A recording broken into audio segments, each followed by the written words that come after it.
বুথের ঠিক একদিন আগে আমেরিকার সঙ্গে বাণিজ্য চুক্তি করলেন ডক্টর ইউনূস। বাংলাদেশি পণ্যে কত শুল্ক ট্রাম্পের?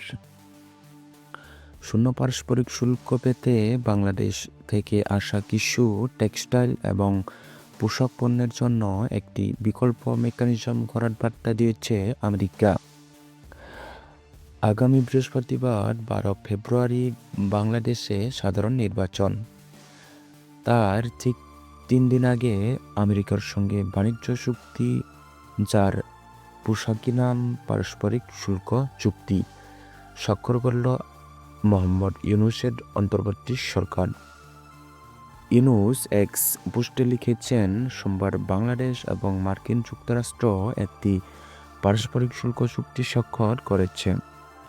ওয়াশিংটন তার শুল্ক হার আরও কমিয়ে 19% এনেছে। ওই পোস্টে ইউনূসের ঘোষণা, এছাড়াও শূন্য পারস্পরিক শুল্ক পেতে বাংলাদেশ থেকে আসা কিছু টেক্সটাইল এবং পোশাক পণ্যের জন্য একটি বিকল্প মেকানিজম করার বার্তা দিয়েছে আমেরিকা। অন্তর্বর্তী সরকার সূত্রের খবর, আমেরিকার রাজধানী ওয়াশিংটন ডিসিতে এই চুক্তি স্বাক্ষরিত হয়েছে বলে জানা গিয়েছে। বাংলাদেশ প্রতিনিধি দলের নেতৃত্বে ছিলেন বাণিজ্য সচিব মাহবুবুর রহমান। প্রায় 9 মাসের দীর্ঘ আলোচনার পর আমেরিকার সঙ্গে পারস্পরিক শুল্ক নিয়ে চুক্তি করছে বাংলাদেশ।